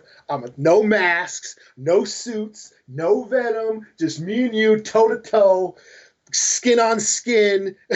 Okay, so you read what I read, because I would have read the first 3 issues, and I saw them just getting undressed, and like, it's just gonna be me and you. Yeah. The woman's gonna stay out. I'm like, are you about to fuck? What the hell going on? Like, why are you getting naked? He's like, what about Catwoman? Oh, this ain't her fight. This ain't her city. This is right. You know. So you just read those first 3 issues, just like, oh, what the fuck's happening here? So they basically start right about the fight, but right before they throw the first punch, Catwoman whips Bane's arm. Then Batman had a couple of batarangs taped to his back, like in Die Hard. He cheated? Yeah, he cheated. Oh, what bullshit! And then they start beating the shit out of fucking Bane. They fuck Bane up, and Batman fucking picks Bane up over his head. All right, motherfucker, I'm gonna do what you did to me. And then he's like right about to break his back, and then pow, he gets shot by his dad. Oh yeah, because he likes guns. I forgot. And kabam, and there it is. Oh, during the fight, Catwoman got killed. Like Bane, during the fight, Bane like threw fucking Catwoman against the wall and like broke her neck or whatever. And then Batman that's in the Batman picks him up and is right about to break his back, and then his dad shows up and shoots him. And then that's the last panel is all them dead bodies. The asshole Batman standing over him with his gun. Oh damn. And hey, something weird about that, but okay. Yeah. So that's how it ended. But just the fight and shit and all the shit talking, that was great. This is a 4 out of 5. I don't know how I feel about Batman and Catwoman jumping Bane though. I don't know. It was funny. It was funny. It just seemed like something Batman wouldn't do. Well, it's funny because Bane says, "All right, no masks," and then like Batman's, "All right, well then no Venom, asshole." Like. I don't know, man, because he said Catwoman was gonna jump in, and Catwoman jumps in anyway, and then they just jump his asses. I don't know. I'll go with it. Fuck it, I'll go with it. Yeah. And so, like I said, I'm booked out. So if you got another one, it's. What else did I? Oh, well, Ghost Rider. Ghost Rider was cool. Basically, what's going on in this? Johnny Blaze is taking over hell. A bunch of demons there resent him because he's not Mephisto, so they basically break out of hell and make a run for it. So Johnny Blaze follows them to Earth and is running around New York trying to find all the demons, rounding up the demons. This book picks off where that left off. You have Danny Ketch going around trying to stop Johnny Blaze because Johnny Blaze is just like killing everybody. He's like, man, you can't kill these people. No, fuck them. They're demons. So they have a fight. And it's basically Danny Ketch versus Johnny Blaze. Nice. Okay. The fuck Are happened? they still brothers or whatever? Are they? Some writer made it that they were brothers, but they might have ignored that shit since then. So I don't think so. I okay, don't, cool. it's- Let's yeah. forget I said it then. Yeah. But basically, yeah. So it's basically Johnny Blaze versus Danny Ketch, both ghost riding out. They go to the top of the Brooklyn Bridge. They're fighting. Fucking Johnny Blaze is like, okay, Danny, you got too much of a conscience. I got some shit to do, and I can't let you get in the way. I gotta go get these demons. Since you lack the evilness to get this shit done, I'm just gonna take it away from you. So he sucks the Ghost Rider out of Danny Ketch, Oh shit. and then drops his body off the Brooklyn Bridge. Oh damn. And it ends with him. He splashes in the water, and it says to be continued. Oh shit. Well, you can't kill Danny. No. So pretty cool. That was a 4 out of 5. But what else did I get? Oh, yeah, this is the book of the week for me. Okay. Immortal Hulk 26. All right. Let's see what we got. So, Hulk is in charge of Shadow Base. Bruce Banner sort of sends out this transmission to the whole world, giving a speech on TV, kind of like the Joker, he takes over the airwaves. And basically saying that he's going to use all this $1 billion in military resources to save the world. Only he's the Hulk, and we know what that means. So, saving the world Hulk style. Right. And this sort of influences a bunch of protests all over the world. People are dressing up in green. They're spray painting Hulk smash or smash. I believe in Bruce Banner and all that stuff. He sparks this whole movement, of protests all over the world because he makes this speech about how the world is shitty and, and the powers that be are corrupt and all that stuff. And kind of inspires this sort of rebellion around the world. We cut to a diner, and he's sort of eating breakfast or whatever, and Amadeus Cho shows up. And they sort of just have this deep conversation about the state of the world, And Cho is saying, hey, your speech kind of scared me. But Bruce Banner says, yeah, but it's also inspiring change, and that's what I'm trying to do, because the Hulk is trying to save everything, But that means, but Cho's like, well, when the Hulk saves, or Hulks don't save anything, they break shit, basically. And Bruce says, yeah, but the world is in bad shape and it's basically beyond repair. So the only thing to do is to wipe it clean, and no one is doing anything to stop it. Politicians are bought and sold. There's all this corruption. Even superheroes don't really do anything but just maintain the status quo. Right. The world is being ruined by the wealthy elite, and no one is making them pay. And even if they do get caught, they have to pay a fine, which is pennies to them. So they really don't give a shit. They're basically profiting off a disaster, and nothing's being done. No one is there making them pay, and I'm going to make them pay. So we're going to make them pay, meaning all of the Hulks, Devil Hulk, Mr. Fix-It, Immortal, we're all going to make them pay. And because we're smart this time, we're going to smash, but smash strategically. We're going to be smart about it. We're going to pick our targets to smash. We're going to smash responsibly, conscientious smashing, So Cho's like, yeah, I can't be down with this. I can't be a part of this. And, warns them, you shouldn't do this, blah, blah, blah. He leaves, and then a waiter comes and says, would you like a refill? And Banner's like, yeah, sure. And it turns out the waiter is Namor. Huh? Okay. Yeah. And Namor's like, yeah, I didn't expect that kid he's a pussy. He wasn't going to join you. I don't know why you even asked him to come here. But you know what? I'm down with you. I hate humans. They've been fucking up this world. They've been polluting the shit. Yeah, let's do this. Okay. Didn't see that coming. Yeah. And then we cut to Roxxon headquarters. And basically, what's that guy's name? The Minotaur guy. Oh, so the Minotaur guy's still over Roxxon? Yeah, he's there. He's like, all right, this Hulk is fucking everything up. And if he wants a war, well, let's give him a war. So that it kind of ends there with them, and he's a straight up Minotaur. He's not human form. He's Minotaur. Okay, so I like that because that's from that Jason Aaron Thor shit. Yeah, and was he in the War? Didn't he do some War of the Realms because like Roxxon teamed up with the Dark Elves of Swivelheim or whatever. Yeah, he even mentions that too. Oh, so so all the War of the Realms shit is in there. Yeah. Huh. And he's like, I'm not hiding this time, So he's just straight up Minotaur in a 3-piece suit. That's actually pretty cool. Marvel is keeping their continuity because nowadays comics don't give a fuck about continuity. Like whatever happens in one book, who gives a shit? But they seem to actually be keeping this shit going. Like, the War of the Realms, that shit happened, had an effect. I'm a Minotaur in a 3-piece suit. I'm evil. I run an evil oil company. So yeah, he's standing in front of like the board of directors in the high rise. All these suits and a table and shit, and here's the Minotaur at the head of, standing in front of everybody. Yeah, it's like, we're gonna take on the Hulk. And they like, there's like a little subplot. Remember I said there's there's this political movement, this protest going on, but then they're the giant corporations sort of controlling the media. They're like the Fox News sort of. Okay, they're making Roxxon way cooler than they've ever been. Yeah, because Roxxon has been around since like the 70s or 80s or some shit like that. This book is so political. I can see this book pissing off like everybody. I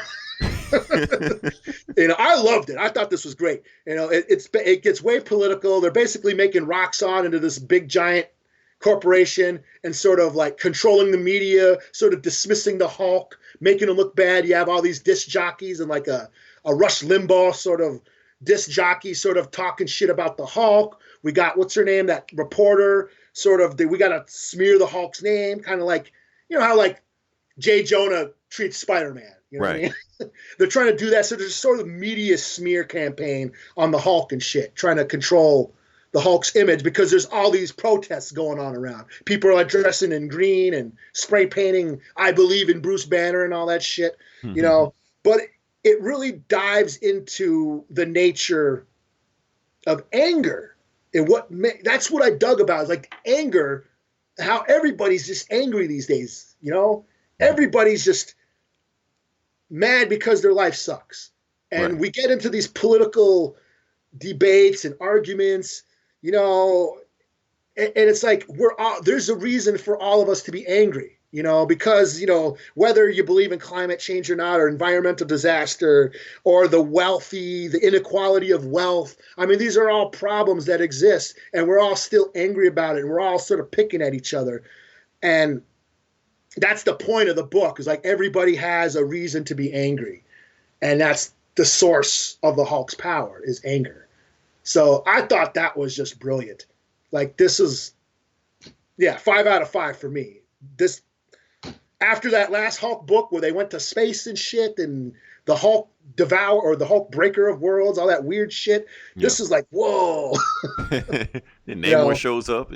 So all those people who say comic books aren't political, they're going to be pissed off at this one. Oh, you seen the meme flying around, right? I hate politics in my comic books. Meanwhile, my favorite comics are Watchmen and X-Men. I'm like, that's pretty much the comic book genre. I mean, readers in a nutshell. Yeah. This is straight up. It's like this book is always sort of dealt. This book was, the Immortal Hulk's whole series until now has been sort of very cerebral and psychological. Yeah. And got to the, dealing with mental health and, all these issues of anxiety and depression and getting to the core of Bruce Banner's psyche. That's how this book has been. But this is where it got really social. It dealt with societal issues in a way that I didn't expect. I was like, whoa, because you tapping into anger and the anger of the populace. You know what I mean? Mm-hmm. That idea I found just quite fascinating. I was super into Again, this book continues to be dope.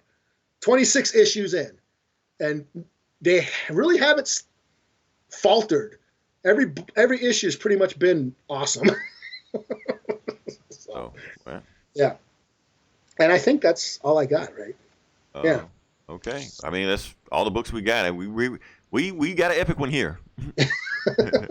We'll try to keep it streamlined next week because that's when Disney Plus is gonna go through. I'm Oh, pretty yeah, sure the Mandalorian is gonna release. Oh yeah. Friday. Okay, so Eli, we're just gonna just geek out on Mandalorian. We'll work some other stuff in there, but Mandalorian's gonna be the meat and potatoes of the episode. All right. We're gonna I'm break down. that motherfucker down as much as we can, cause Yeah. you know your shit about Star Wars. I know a little bit of shit about Star Wars. We'll finally we got some shit that we agree on. I'm pretty sure we're gonna like this episode. So that being said, if you listen this long, definitely like, share, subscribe. We have other podcasts. We have a sister podcast, Geeks Have. We have Get Valiant, which, like I said, they went to the same Comic Con Eli went to break down, see what Eric had to do with their Comic Cast. Read the same books we did. They shitted on Legion also. So Oh, they did. yeah, they did. Yeah, they record later. I was at the movies when they were recording. So we need to tell them to fix their schedule. We got Hoodoo TV. What's that Transformers one? Instant Minute Destruction. That one, yeah. I'm such a Transformers fan. Talking Balls, that wrestling one. I can't remember that one either. Oh, the wrestling ring or something. Something, yeah. Yeah, and like I said, next week we're gonna deal with Disney Plus, and yeah, and hope you enjoyed the episode. Until then, this is Leroy. This is Eli. We will talk to you guys next week. Same bullet time, same bullet channel.